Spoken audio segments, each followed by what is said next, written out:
Breaking news. एका बांधकाम सुरू असलेल्या इमारतीला चक्क बॉम्बने पाडण्यात आल्याची धक्कादायक घटना समोर आली आहे।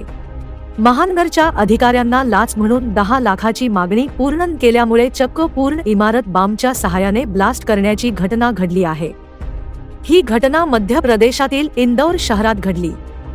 माहितीप्रमाणे एका डॉक्टरची ही इमारत असून सध्या या प्रकरणाची जोरदार चर्चा सुरू आहे। डॉक्टरने प्रशासनातील अधिकाऱ्यांवर गंभीर आरोप केले आहेत। नगरपालिकेच्या अधिकाऱ्यांना 5 लाखांची लाच दिली, त्यानंतर त्यांनी 15 लाख रुपये आणखी मागितले। ते पैसे द्यायला नकार दिला म्हणून इमारत स्फोटकांनी पाडली असा आरोप डॉक्टरने केला। इंदौरच्या महापौरांनी या घटनेत आक्षेप घेत चौकशीचे आदेश दिले असून अधिकाऱ्यांविरोधात कारवाई सुरू केली आहे। इंदौरमधील डॉक्टर इजहार मुन्शी यांच्या नावाने इमारत असून डॉक्टरांनी 2020 मध्ये इंदौर विकास प्राधिकरणाकडून जवळपास 1000 चौरस फूट इतका हा प्लॉट खरेदी केला आहे। यावर इमारतीचं बांधकाम सुरू केलं होतं। इमारतीचे 3 मजले बांधून झाले होते, तेव्हा नगरपालिकेनं नोटीस जारी करून इमारत नाल्यापासून 9 मीटर अंतरावर असायला हवी असं सांगितलं। नगरपालिकेनं नोटीस पाठवून इमारत अवैध असून ती पाडण्याचे आदेश दिले। बुलडोझरने कारवाई केल्यानंतर पुन्हा बॉम्ब लावून ती पाडण्यात आली। या कारवाईनंतर वातावरण तापलं आणि इमारत जिथं उभारली होती ती इंदौर विकास प्राधिकरणाकडूनच खरेदी करण्यात आली होती। 2 वर्षे प्लॉटवर काम सुरू होतं तेव्हा कोणी आक्षेप घेतला नव्हता। डॉक्टरांनी नगरपालिकेच्या अधिकाऱ्यांवर गंभीर आरोप केले।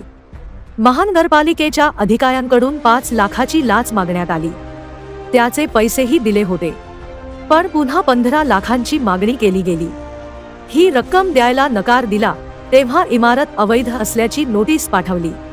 प्लॉट कायद्यानुसार खरेदी केला होता आणि महानगरपालिकेनेच इमारतीचा आराखडा मंजूर केला होता, तरी सुद्धा इमारत अवैध म्हणून पाडण्यात आल्याने इंदौर पोलिसांकडे तक्रार करण्यात आलं। ब्यूरो रिपोर्ट जम न्यूज इंडिया। का विषय है, लेकिन वो मकान जिस तरीके से टूटा है इस पर कई सारे प्रश्न चिन्ह हैं। इसमें जो भी दोषी होंगे उनके खिलाफ हम कठोर कार्रवाई करने वाले हैं।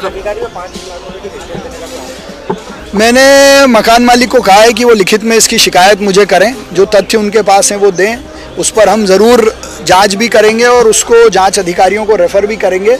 लेकिन जिन परिस्थितियों में वो मकान टूटा है, जिस तरीके से नियमों का पालन कर किसी मकान को तोड़ने की कार्रवाई करनी थी, प्रथम दृष्टया वो नहीं दिखती है। और वो मकान बना कैसे, अगर वहाँ के BOBI समय पे कार्रवाई करते तो इतना बड़ा मकान भी नहीं बनता। तो इन सब परिस्थितियों में संबंधित अधिकारियों पर हम कार्रवाई करेंगे। नहीं, IDA का प्लॉट लिया एक आम आदमी ने और IDA के प्लॉट पे नक्शा पास कराया। नक्शे के विपरीत अगर कुछ बनाया था तो उतना तोड़ना था। पूरा मकान कैसे टूटा इसकी मैं जाँच कराऊँगा।